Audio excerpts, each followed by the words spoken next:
Buenos días, cordial saludo. Seguimos en este estudio de las clases sociales primitivas en el cristianismo. Clases sociales en el cristianismo primitivo. Habíamos visto que la rica clase alta la constituían los saduceos, la clase media los fariseos y el estrato más bajo del lumpenproletariat urbano y de los campesinos oprimidos eran los llamados anhaarecs, literalmente gente de la tierra. Estos estaban en franca oposición a los fariseos y sus numerosos seguidores. Tratábase en realidad de una clase que había sido desarraigada completamente por el desarrollo económico. No tenían nada que perder y tal vez algo que ganar. Desde el punto de vista económico y social estaban fuera de la sociedad judía integrada en conjunto al Imperio Romano. No seguían a los fariseos, ni los reverenciaban, los odiaban y eran a su vez despreciados por ellos. Plenamente característica de esta actitud es la afirmación de Akiva, uno de los fariseos más importantes, proveniente él mismo del proletariado. Cuando era todavía un hombre común, o sea, un ignorante del Anharek, solía decir: si pudiera echar mis manos sobre un estudioso, lo mordería como un asno. Prosigue el Talmud. Rabí, di, como un perro, pues un asno no muerde. Y él repuso: cuando un asno muerde, por lo general quiebra los huesos de su víctima, mientras que un perro solo muerde la carne. En el mismo pasaje del Talmud, o sea, el número 12, hallamos una serie de comentarios que describen las relaciones entre fariseos y los anharecs. Entre esos está este siguiente: un hombre debe vender todas sus posesiones y asegurarse por esposa la hija de un estudioso. Y si no puede obtener la hija del hombre prominente, de no tener éxito en ello, debe empeñarse en obtener una hija de un director de sinagoga. Y si no tiene éxito en ello, debe procurar la hija de un recolector de limosnas. Y si una mujer así puede obtener, debe esforzarse por obtener la hija de un maestro de escuela elemental. Debe evitar el matrimonio con la hija de una persona común, o sea, un miembro del Anharex, pues esto es una abominación. Sus mujeres son detestables y en cuanto a sus hijas se dice: maldito sea quien quiera duerma con una vaca. Deuteronomio 27. O sea, ellos decían que un hombre tenía que conseguir una mujer primero de un estudioso, un hombre sabio. Si no la consigue, tiene que obtener la hija de un director de sinagoga. Si no la consigue, debe procurar obtener la hija de un recolector de limosnas. Si no consigue una mujer de esas, debe conseguir la hija de un maestro de escuela. Por lo tanto, debe evitar el matrimonio con la hija de una persona común, ignorante o miembro del Anharex, o sea, del lumpenproletariado. Decían ellos que eso es una abominación. Entonces le decían: maldito sea quien quiera duerma con una vaca. Esa era la situación entre los fariseos y los anharex, o sea, los de clase media y los de clase baja. Se llevaban así. Otro ejemplo, como dice el Rabí Yohanan, uno puede desmenuzar a una persona común como si fuera un pescado. Quien da su hijo en matrimonio a una persona común virtualmente la encadena ante un león. Pues así como sin ninguna vergüenza un león desgarra y devora a su víctima, así lo hace una persona común, o sea, una persona del Anharex, que brutal y desvergonzadamente duerme con ella. Así se trataban estos hombres. Rabí Eliezer dice: si la gente común no nos necesitara por razones económicas, hace tiempo que nos hubiéramos muerto. La enemistad que una persona común siente por un sabio es todavía más fuerte que aquella de los gentiles por los israelitas.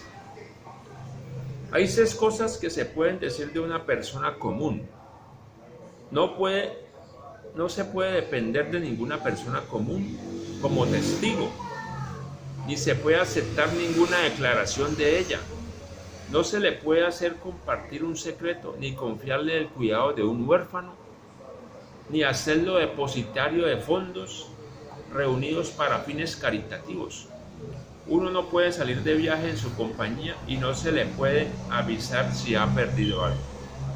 O sea, los ángeles en esa época eran como hoy en día prácticamente esas personas que los llaman desechables, o personas de la calle, o habitantes de la calle. Casi nadie hoy en día puede confiar en una persona de la calle, aunque ellos no tienen la culpa. Desde luego no estoy atacando esa clase de gente. Entonces, las opiniones aquí citadas, que se podían multiplicar considerablemente, provienen de círculos farisaicos,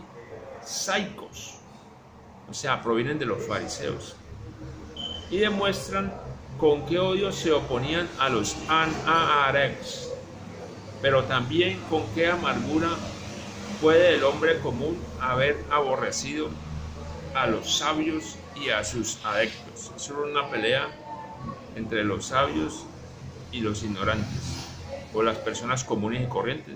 Los sabios supuestamente eran los fariseos y los demás, o sea, los de Anhares, eran ignorantes o personas del común. Entonces, ha sido necesario describir esta oposición que había dentro del judaísmo palestino entre la aristocracia, las clases medias y sus líderes intelectuales por una parte y el proletariado urbano y rural por la otra, a fin de poner en claro las causas subyacentes de movimientos revolucionarios políticos y religiosos, tales como los del cristianismo primitivo. Una representación más extensiva de la diferenciación existente entre los sumamente diversos fariseos no es necesaria para el fin del presente estudio y nos apartaría de este tema. El conflicto entre la clase media y el proletariado dentro del grupo farisaico creció a medida que se hacía más pesada la opresión romana, y que en las clases más bajas aumentaban las penurias económicas y el desarraigo. En la misma medida, las clases más bajas de la sociedad se convirtieron en partidarias de los movimientos revolucionarios nacionales, sociales y religiosos. Las clases más bajas de la sociedad se convirtieron en partidarias de los movimientos revolucionarios nacionales, sociales y religiosos. Estas aspiraciones revolucionarias de las masas hallaron expresión en 2 direcciones: intentos políticos de revuelta y emancipación dirigidos contra su propia aristocracia y los romanos. y toda clase de movimientos religioso-mesiánicos. Pero no hay de ningún modo una separación neta entre estas dos corrientes que marchan hacia la liberación y la salvación. Concluyen repetidas veces. Los movimientos mesiánicos propiamente dichos asumieron formas en parte prácticas y en parte meramente literarias. Aquí vamos entrando a cómo toda esta situación dio lugar a movimientos mesiánicos. Los llamados mesías iban apareciendo debido a esta situación, a este odio entre la clase media y la clase baja. Los movimientos más importantes de esta clase pueden ser resumidos tal como sigue. Estamos hablando de los mesiánicos.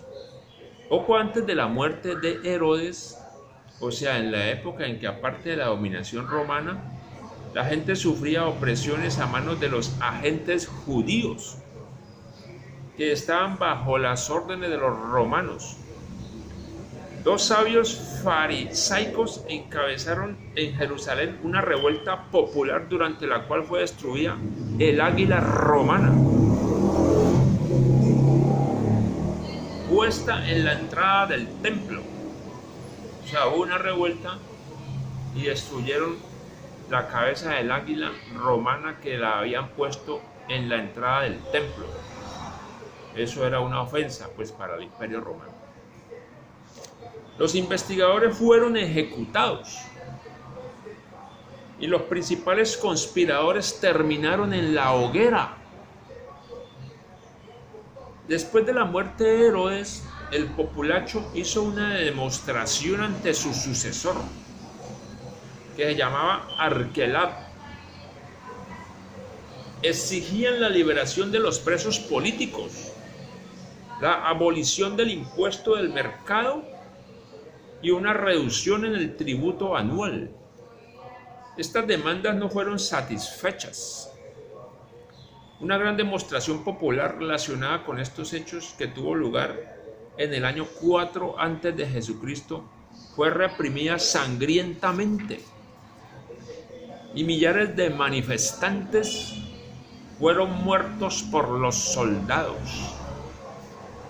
O sea, vemos esa situación, imagínense, en el año 4 después de Cristo.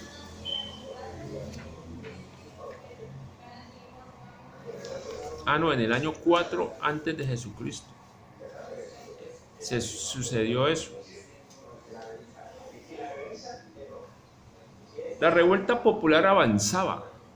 7 semanas más tarde tomó en Jerusalén la forma de nuevas rebeliones violentas contra Roma. Además se levantó la población rural en Galilea, antiguo centro revolucionario. Hubo muchas luchas con los romanos y en la Transjordania se produjeron tumultos. Un expastor reunió tropas de voluntarios y mantuvo guerrillas con los romanos. Tal era la situación en el año 4 antes de Jesucristo para los romanos. No fue nada fácil hacer frente a las masas sublevadas.